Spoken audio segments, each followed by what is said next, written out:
বন্ধুরা, ভারত আরও একবার তুর্কি আর আজারবাইজানকে শিক্ষা দিল। ভারত এটা দেখিয়ে দিয়েছে যে তাদেরকে থামানো তুর্কি আর আজারবাইজানের মতো দেশের পক্ষে একদমই সম্ভব নয়। যেমনটা আজকের দিনে ভারত আর আর্মেনিয়ার মাঝে বাড়তি অস্ত্রের ক্ষমতাতে তুর্কি আর আজারবাইজানের চিন্তাকে কিন্তু বাড়িয়ে দিয়েছে।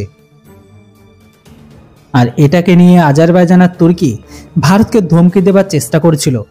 এমনকি ভারতের অস্ত্র আর্মেনিয়াতে পৌঁছানোর আগে সেটাকে থামানোর পর্যন্ত চেষ্টা করেছিল তারা, কিন্তু ভারতে এই দুই দেশের চেষ্টাকে সম্পূর্ণ জলে মিটিয়ে দিয়েছে।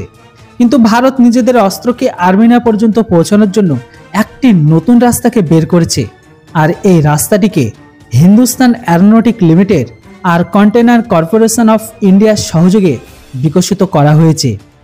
আর এখানে শুধু আর্মেনিয়া নয়, বরং পুরো ইউরোপ কোনো বাধা ছাড়াই ভারতের অস্ত্র সেখানে পাঠাতে পারবে। আর এখানে স্বয়ং আর্মেনিয়া নিজেই বলেছে যে হিন্দুস্তান অ্যারোনটিক লিমিটেড আর কন্টেনার কর্পোরেশন অফ ইন্ডিয়ার সংযুক্ত শাখা হেল্প অন আর্মেনিয়াকে কার্গো এক্সপোর্টের জন্য নতুন মার্গ তৈরি করেছে, যেটির দ্বারা ভারতের অস্ত্র আর্মেনিয়াতে পৌঁছাতে কোনো রকম বাধা থামাতে পারবে না। যেমনটা ভারতের জন্য ইউরোপ বা আর্মেনিয়াতে পৌঁছাতে যে কোনো অস্ত্র তুর্কি একটি বড় বাধা, তাই তো ভারত এমন রাস্তায় এমন করিডোর হওয়ার মার্কেট তৈরি করেছে যেখানে থেকে তুর্কির কোনো লেনাদেনা নেই।